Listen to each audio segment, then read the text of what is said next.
Rakaat pertama kulhu, rakaat kedua tak apa-apa kulhu lagi, asal duha terjaga.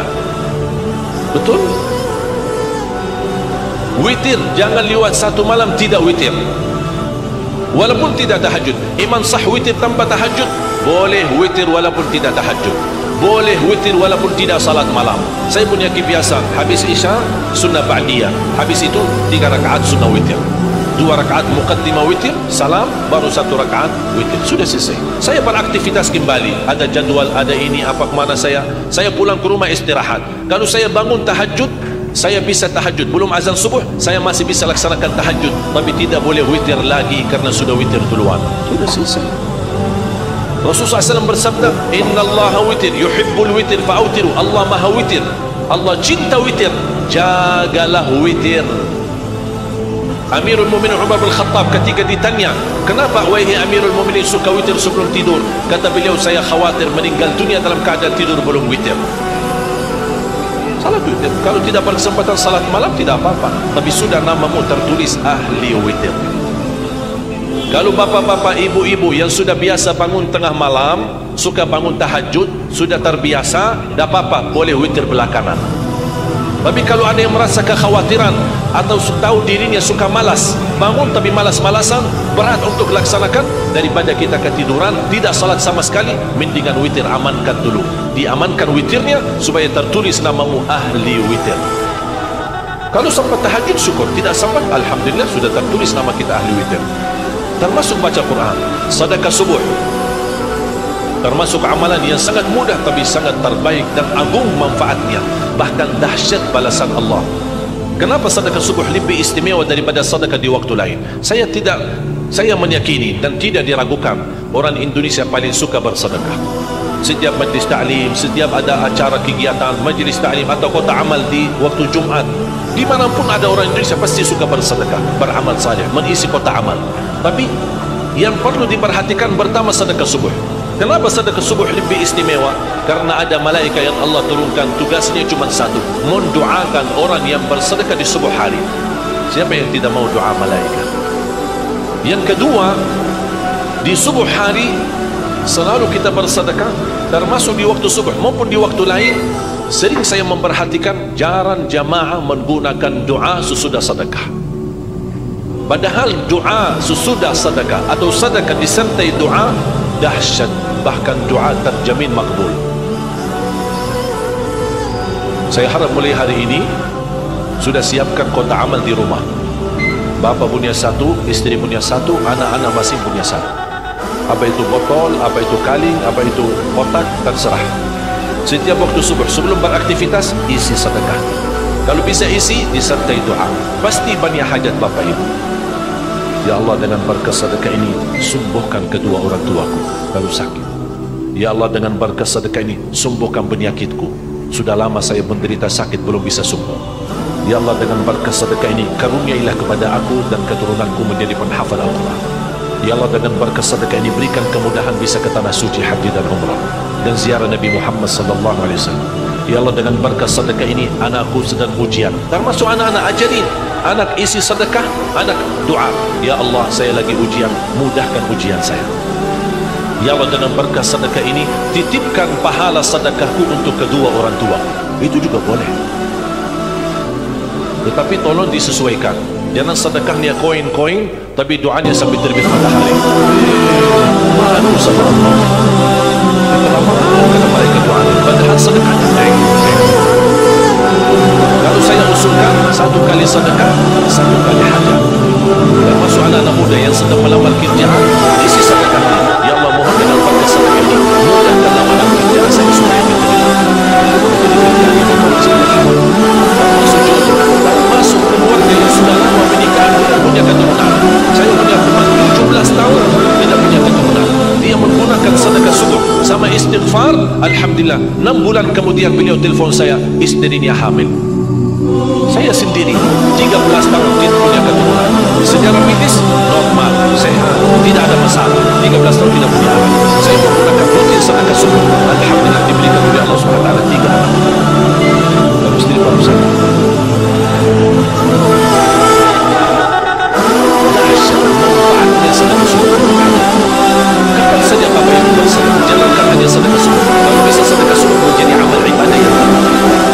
sedekah subuh. Kalau anda gunakan sedekah di mana pun, termasuk di hari Jumat, isi kotak amal, jangan lupa disertai doa. Sebutkan hajatmu. Siap? Kira-kira mudah? Apa yang saya berikan bisa dipahami? Mudah diingat? Mudah dihafal? Mudah diamalkan? InsyaAllah masih semua.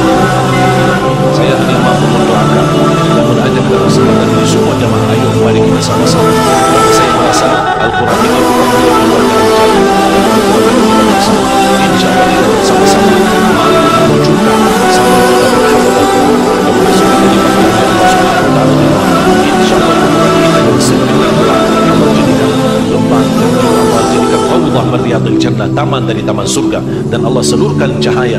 Kita tanya sama malaikat, itu cahaya dari mana? Ternyata para penghafal Al-Quran yang kita bina, Allah seluruhkan bacaan-bacaan mereka sampai kita di hari kiamat. Ingat Bapak Ibu, kita di alam kubur, di tempat yang gelap dan sempit, maka lebih lama usia kita di kubur daripada usia kita di dunia. Kita ada di dunia yang begitu luas, rasanya sempit.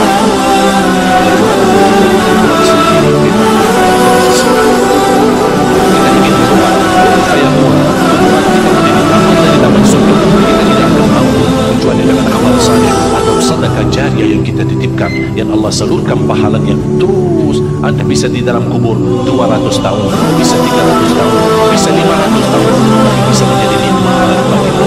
Orang yang di atas mendoakanmu, tapi Anda berkata, kalian tidak tahu saya lagi gembira, lagi bahagia, lagi berada di taman surga. Allah tunjukkan di dalam kuburannya, sebagaimana bersabda Rasulullah, Allah bukakan satu pintu di kanan kuburannya, Allah tunjukkan posisimu di dalam surga.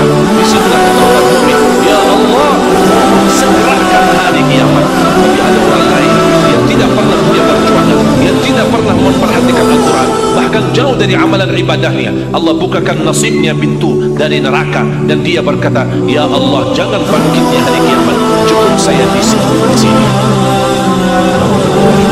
Tinggal kita pilih. Allah tidak pernah maksa. Allah tidak pernah maksa. Allah hanya menawarkan 10 kebaikan. Setiap kita bersedekah, Allah lipatkan 10 kali. Tapi Allah tidak pernah memaksa.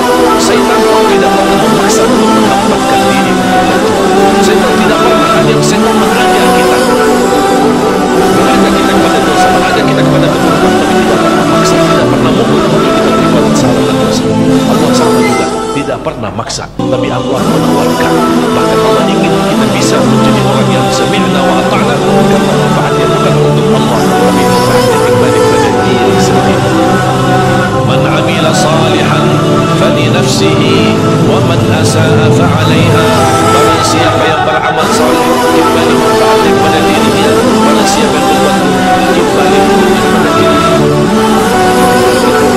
Dan saya yakin Bapak Ibu pasti akan memiliki bisnis Allah dan meyakinkan kebaikan yang akan membawa kita bahagia dan selamat dunia akhirat.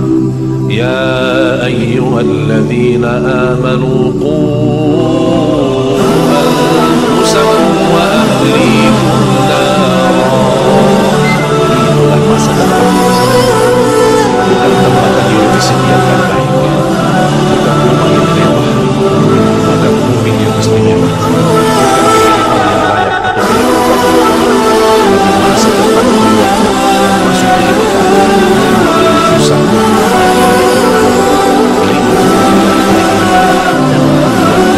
susah, saya akhiri satu cerita.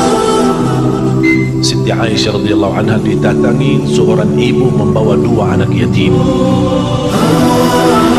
dan dia meminta makan mencari Rasulullah. Siti Aisyah, Rasulullah sallallahu alaihi wasallam, apa yang saya bisa bantu? Kata ibu ini, kami lapar, minta makan. Siti Aisyah kata, saya akan masuk ke rumah di situ. Kira-kira apa Siti Aisyah mau? Cuma dia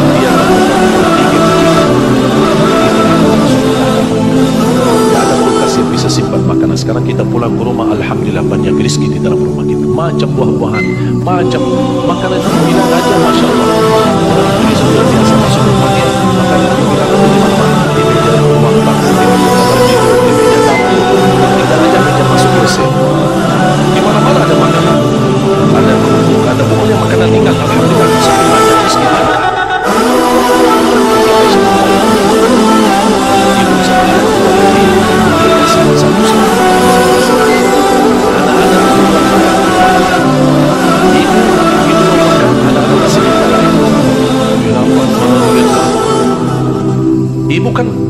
kasihan, kasih sayang kepada anak. Apa yang dia lakukan ibu?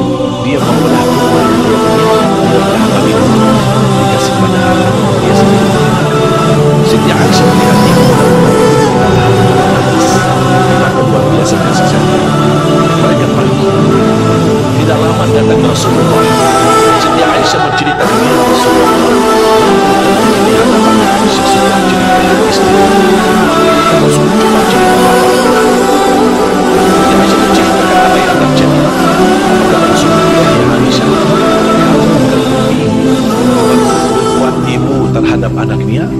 Kamu senang apa yang dilakukan ibu sampai membelah kurma membagi dua? Ketahuilah wahai Aisyah, Allah lebih senang terhadap perilaku ibu itu. Allah lebih senang jalan Aisyah. Allah lebih senang sampai Rasulullah bersabda, ibu itu gara-gara separuh kurma yang dia bagikan kepada anaknya, dia belah kurma dibagikan kepada Rasulullah. Ketahui wahai Aisyah, Allah selamatkan ibu dari neraka jahanam gara-gara separuh kurma. Sampai Rasul di ujung hadis, ittaqun nara walau bisyaqi tamrah, bertakwalah kepada Allah terhadap api neraka walaupun dengan separuh kurma. Separuh kurma bisa kita selamatkan separuh. Kira-kira gimana yang membagikan kurma buat bulan puasa? Gimana yang menghadiahkan bok nasi? Gimana yang menghadiahkan kurma bok nasi? Gimana yang menghadiahkan membina anak menghafal Al-Quran? Cuma kalau separuh kurma berharga di sisi Allah, gimana berjuang dan ada orang wakafkan hati, ada orang wakafkan rumah, ada orang wakafkan hartanya? Luar biasa mahalnya di sisi Allah.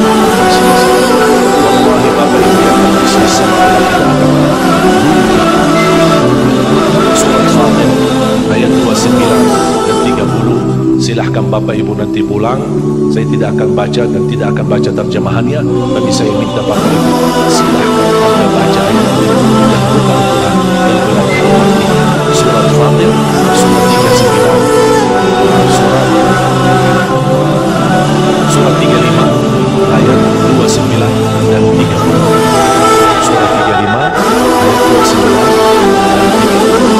Coba baca artinya, insyaallah sebentar. Di situ ada 3 amalan yang sangat penting. Mudah-mudahan bisa kita bisa kita gunakan.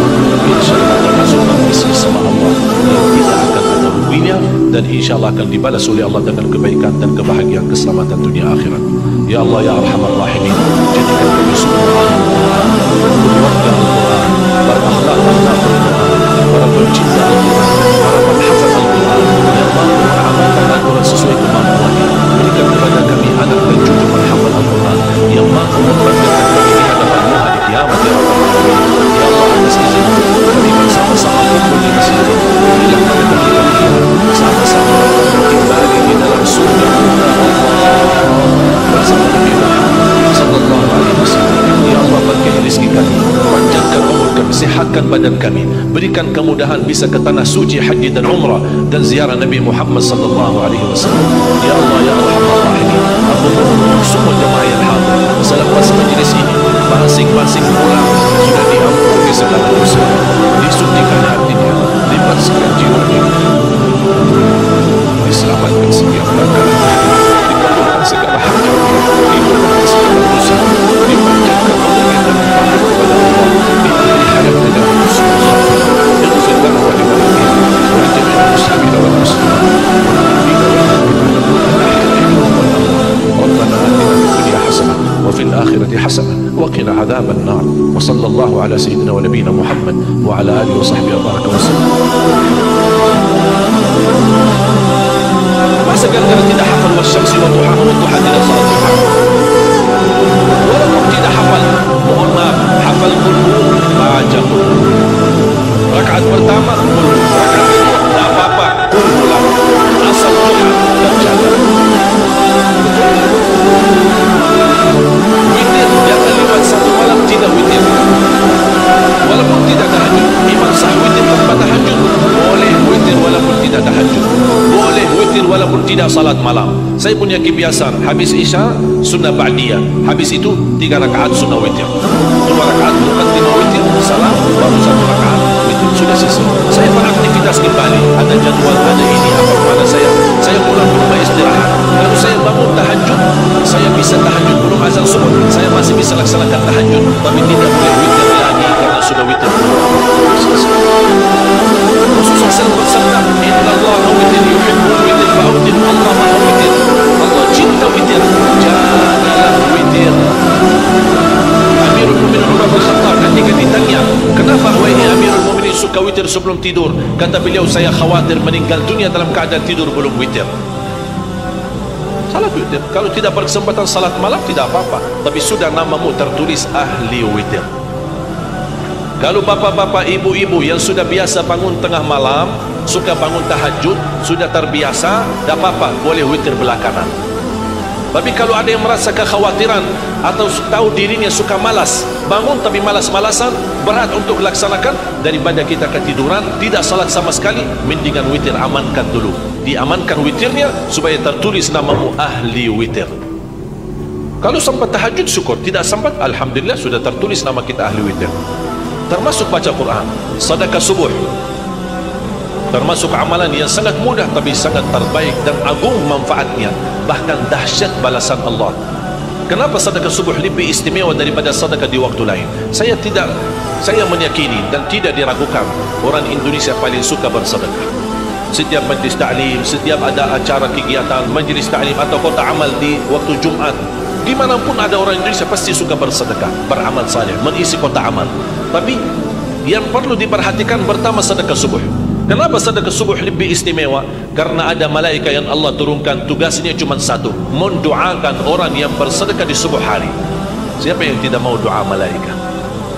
Yang kedua, di subuh hari selalu kita bersedekah, termasuk di waktu subuh maupun di waktu lain. Sering saya memperhatikan jarang jamaah menggunakan doa sesudah sedekah. Padahal doa sesudah sedekah atau sedekah disertai doa dahsyat, bahkan doa terjamin makbul. Saya harap mulai hari ini sudah siapkan kota amal di rumah.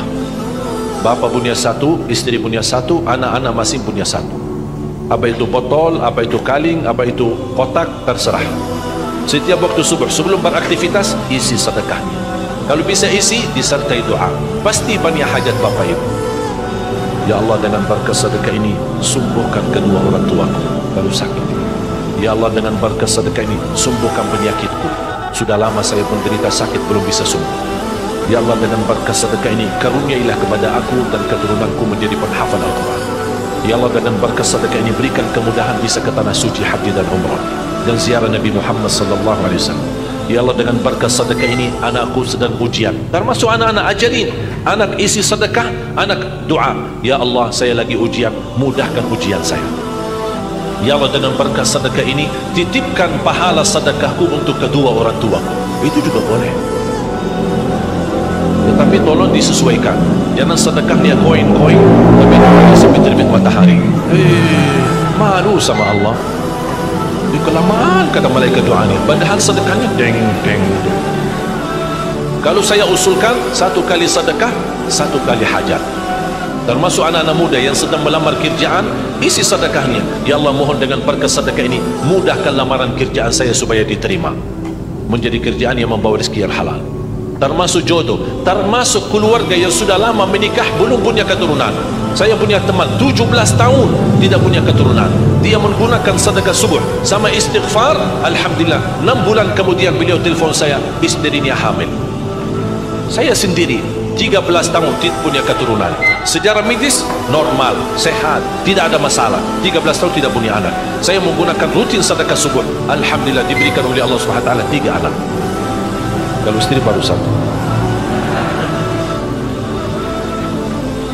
Dahsyat manfaatnya sedekah subuh untuk hajat kita. Kapan saja Bapak Ibu bersedekah, jangankan hanya sedekah subuh, kalau bisa sedekah subuh menjadi amal ibadah yang tetap. Selain sedekah subuh, kalau anda gunakan sedekah dimanapun, termasuk di hari Jumat, isi kota amal, jangan lupa disertai doa, sebutkan hajat. Siap? Kira-kira mudah? Apa yang saya berikan bisa difahami, mudah diingat, mudah dihafal, mudah diamalkan, insya Allah masuk surga. Saya hanya mampu mendoakan dan mengajak dalam kesempatan ini semua jamaah, ayo mari kita sama-sama Karena saya merasa Al-Quran ini bukan milik keluarga Ali Jabir, tapi Al-Quran milik kita bersama. InsyaAllah kita bersama-sama mampu mewujudkan 1 juta penghafal Al-Quran. Kalau besok kita dipanggil oleh Allah Subhanahu Wa Taala duluan, InsyaAllah kuburan kita yang sempit dan gelap Allah jadikan lembah, dan juga Allah jadikan Raudhah min riyadil jannah, taman dari taman surga. Dan Allah seluruhkan cahaya. Kita tanya sama malaikat, itu cahaya dari mana? Ternyata para penghafal Al-Quran yang kita bina, Allah seluruhkan bacaan-bacaan mereka sampai kita di hari kiamat. Ingat Bapak Ibu, kita di alam kubur, di tempat yang gelap dan sempit, bahkan lebih lama usia kita di kubur daripada usia kita di dunia. Kita ada di dunia yang begitu luas, merasa kesempitan. Bagaimana nanti kalau di kuburan sendiri memang dia dalam kondisi sempit. Kalau kita ingin merubah kun fayakun, kuburan kita menjadi taman dari taman surga, kita tidak akan mampu kecuali dengan amal saleh atau sedekah jariah yang kita titipkan, yang Allah salurkan pahalanya terus. Anda bisa di dalam kubur 200 tahun, bisa 300 tahun, bisa 500 tahun, tapi bisa menjadi nikmat bagimu. Orang yang di atas mendoakanmu, tapi Anda berkata, hei, kalian tidak tahu saya lagi gembira, lagi bahagia, lagi berada di taman surga. Allah tunjukkan di dalam kuburannya, sebagaimana bersabda Rasulullah SAW, Allah bukakan satu pintu di kanan kuburannya, Allah tunjukkan posisimu di dalam surga. Disitulah kata orang mukmin, ya Allah, mohon segerakan hari kiamat. Tapi ada orang lain yang tidak pernah punya perjuangan, yang tidak pernah memperhatikan Al-Quran, bahkan jauh dari amalan ibadahnya. Allah bukakan nasibnya pintu dari neraka, dan dia berkata, ya Allah, jangan bangkitnya hari kiamat, cukup saya di sini. Na'udzubillah.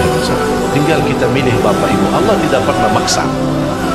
Allah tidak pernah maksa. Allah hanya menawarkan 10 kebaikan. Setiap kita bersedekah, Allah lipatkan 10 kali ganda. Tapi Allah tidak pernah memaksa.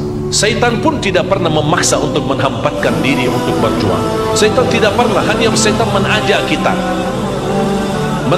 kepada dosa, mengajak kita kepada keburukan, tapi tidak pernah maksa, tidak pernah mukul untuk kita berbuat salah dan dosa. Allah sama juga, tidak pernah maksa, tapi Allah menawarkan.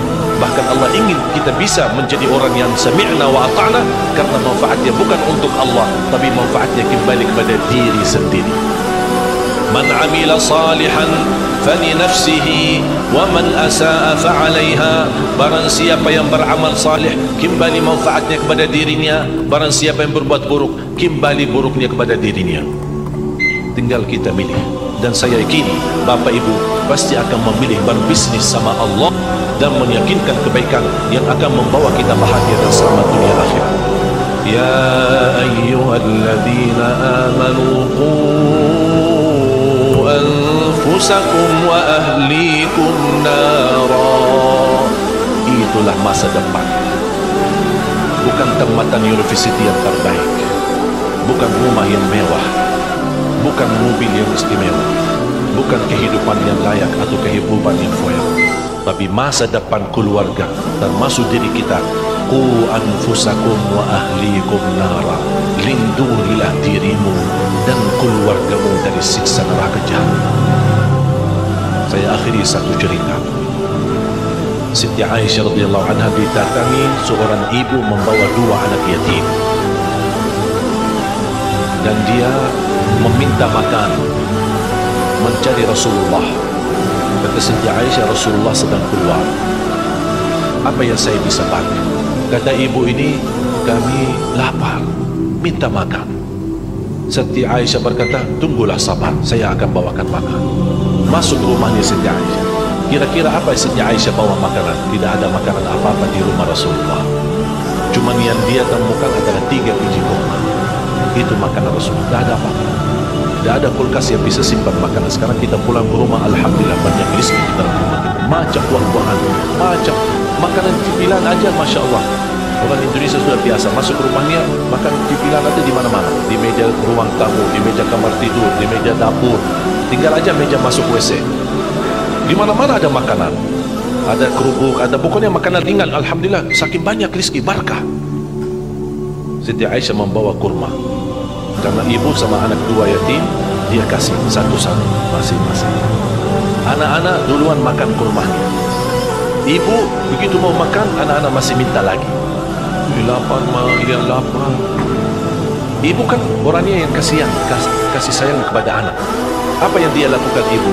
Dia membelah kurma yang dia punya, dia belah bagi dua, dikasih kepada anak. Dia sendiri belum makan. Siti Aisyah melihat ibu melakukan itu, terharu dan menangis. Betapa luar biasa kasih sayangnya ibu. Mereka pergi. Tidak lama datang Rasulullah. Siti Aisyah menceritakan, ya Rasulullah, baru terjadi di hadapan Aisyah sebuah cerita yang istimewa. Kata Rasul, coba cerita apa? Siti Aisyah menceritakan apa yang terjadi. Apa kata Rasulullah? Wahai Aisyah, kamu kagumi berbuat ibu terhadap anaknya?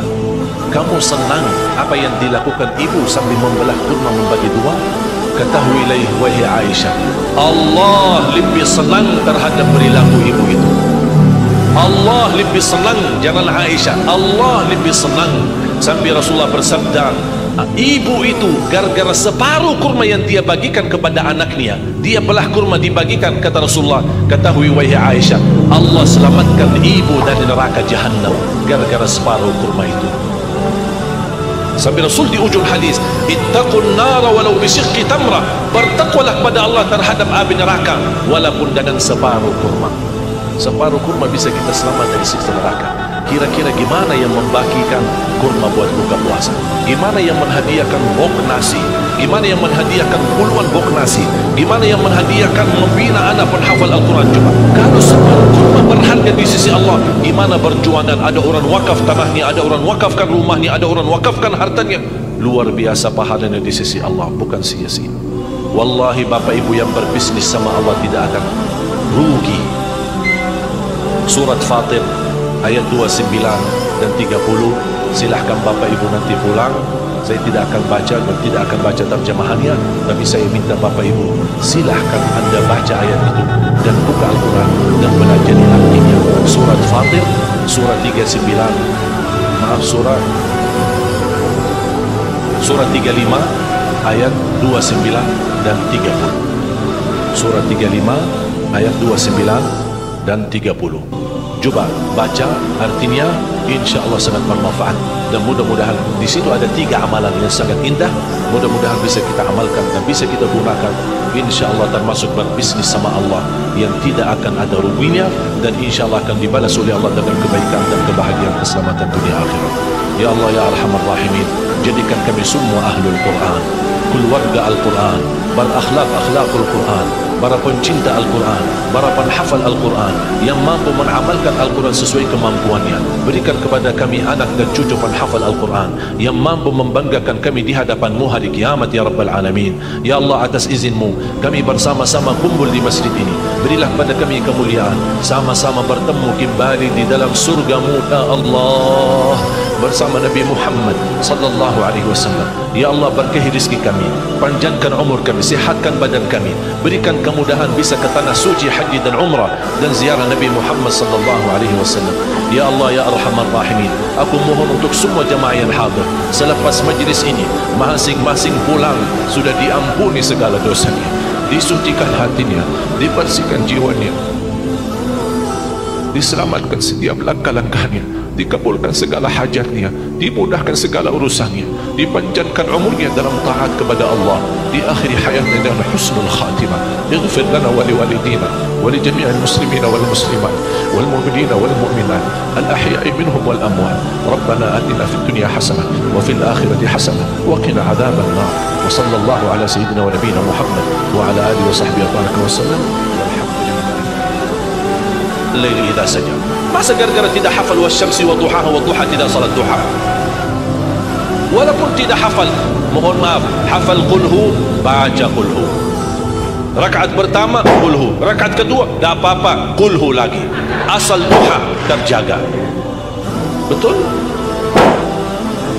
Witir jangan lewat satu malam tidak witir. Walaupun tidak tahajud. Iman sah witir tanpa tahajud, boleh witir walaupun tidak tahajud, boleh witir walaupun tidak salat malam. Saya punya kebiasaan, habis isya sunnah ba'diyah, habis itu 3 rakaat sunnah witir, 2 rakaat muqaddimah witir, salam, baru 1 rakaat witir, sudah selesai. Saya beraktivitas kembali, ada jadwal, ada ini apa kemana saya pulang ke rumah istirahat. Kalau saya bangun tahajud, saya bisa tahajud, belum azan subuh saya masih bisa laksanakan tahajud, tapi tidak boleh witir lagi karena sudah witir.